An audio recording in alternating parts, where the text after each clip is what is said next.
No, no, no, no. Stop the intro. Someone hasn't done their research, and I can't let this happen. Yep, Uruguay actually have won the World Cup since 1930. I should have known that. Should have done my research. Common knowledge, really, isn't it? Yeah, they won the 1950 World Cup. Let's just not play the intro again.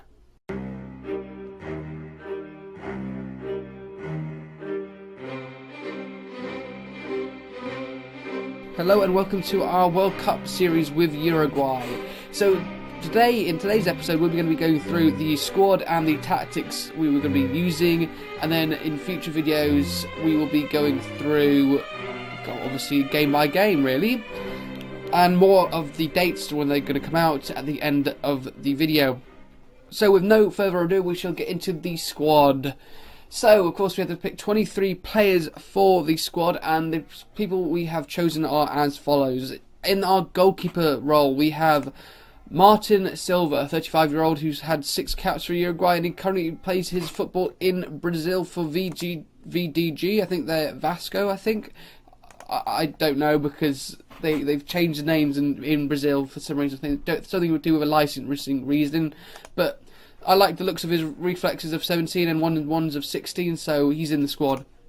Elsewhere we got Fernando Muslera, who's got 99 caps for Uruguay, a very, very good keeper, and I think he's been a solid keeper for Uruguay, so he's going to be our number 1 most likely.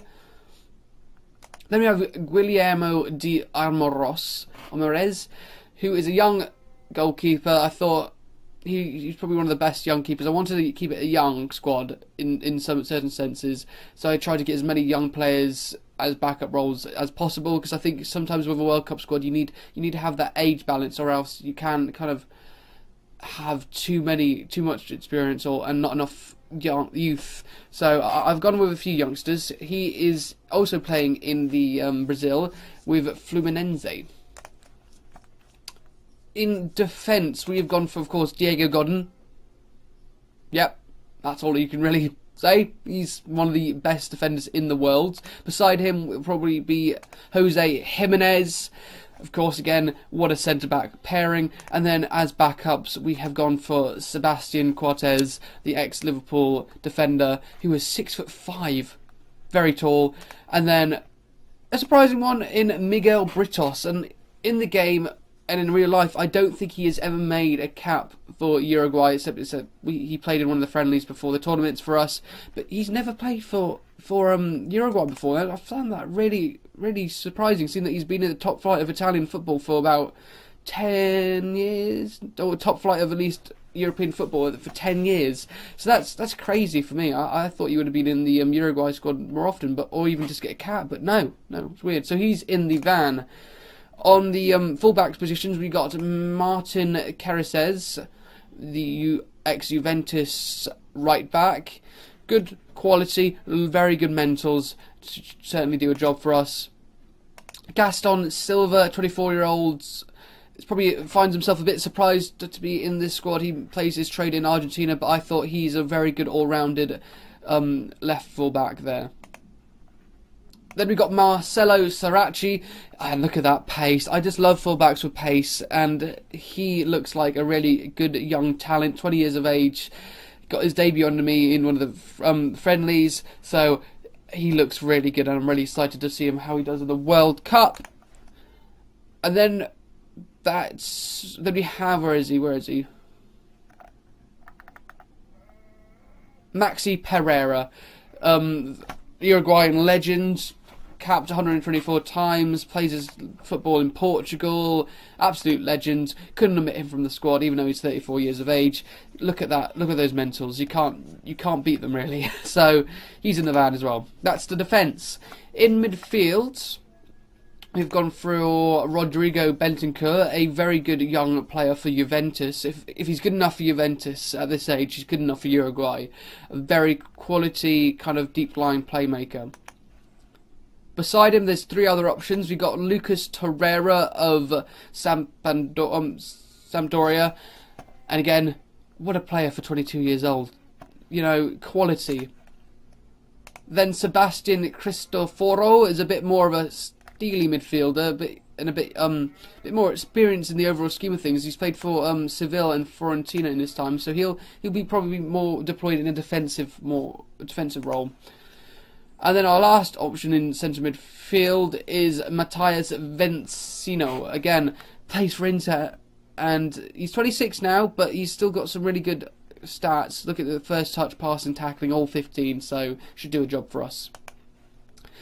On the wings, we have gone for Christian Stuani. Very unlucky not to get into the squad for Uruguay in real life. He's had an wrong one. He's had an okay season for Girona, scoring 12. That's a pretty good season actually. So he finds his way into the squad. Also, you got Gaston Ramirez, and you're probably going to say, "Oh, he's a midfielder." No, I'm going to be putting him on the left of midfield. What a player! I think he also missed out on the Uruguayan squad, unluckily. So hopefully he can avenge that by doing well in our series as such. Also, we've gone for Diego Laxalt, who has an interesting name. I've never seen that kind of name before, Laxalt, but he's a good player, acceleration, stamina, pace, defensively he's good as well, so good player. And then we've gone for Nandez. Where is Nantin Nandez? Again, a very good, similar to Laxalt, a very good player there. Up front, of course, Edinson Cavani. Yep, quality. You got to have him in the team. And then you have, of course, Luis Suarez. Yep. I mean, we did have to call backup, but if you're backup, you feel like, oh, you're never going to get into the team. So I've brought up in Abel Hernandez, who surprisingly has made 28 caps for Uruguay. He's a good striker, got lots of pace. Again, I really like players with pace, because it is quite a gritty team, and we need a bit more pace in it. So Abel Hernandez can come on if we need him to bring on a bit of pace. And then a bit of an odd one, we've gone for Diego Rossi. He doesn't have a face in the game, but he plays for LAFC. I have been watching a bit of LAFC this season in the MLS. Of course, it's their inaugural season. He's looked really, really good. If you didn't know, we run a podcast, and one of our podcasts is about the MLS, and you can find that in the description below. It's on our main channel, and I think we talked about a bit about LAFC in one of our previous podcasts, but there's not been many at the moment for the MLS due to the World Cup, but that should be back after the World Cup. Anyways, we brought in Diego Rossi because he's got a really good crossing and heading. He just adds a bit of difference, and he's 20 years old, a bit of a youngster, so brings a bit of youth to the squad. So that is the squad we are going with. Now, manager-wise, I've gone for Egidio Alvaro Rios. Now, you might remember the name. He has been at the heart of Uruguayan midfields for most of the last 10 years. He has made, I think, over 90 caps for Uruguay in total. He didn't make it to the World Cup.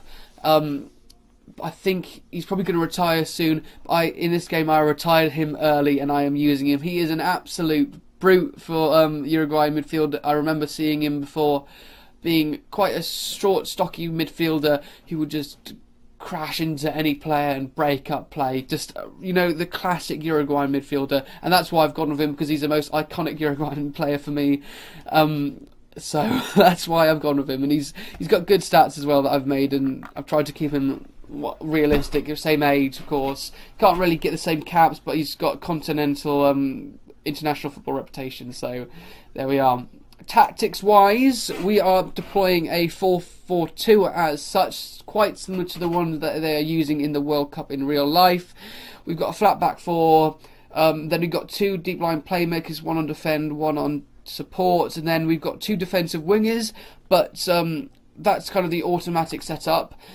Gaston Ramirez or Christian Stuani are playing. I think Ramirez turns into an inside winger and Stuani turns into a winger there, so just to add a bit of difference. And of course we've got advanced forward and complete forward up in striking position, with Suarez most likely filling the complete forward role and Cavani in the advanced forward role. And then we are on counter mentality, get stuck in a lower tempo. I haven't done a lot of instructions because I know the side can work well and kind of perform of their own ability, and they don't need to be told necessarily what to do.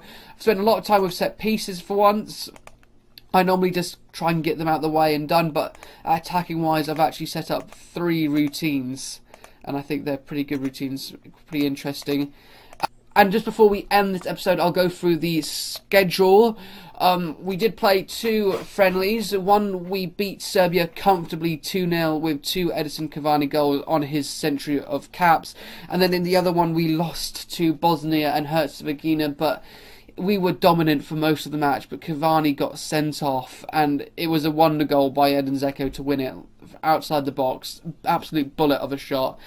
Yeah, so we couldn't have done much to do there. I still think we will do well in this World Cup. So I'll meet you back for our opening game in the World Cup against Russia on Monday at 7:45. So be there. I hope you're enjoying the World Cup. I certainly am. Keep on enjoying it, and of course, don't forget to be awesome.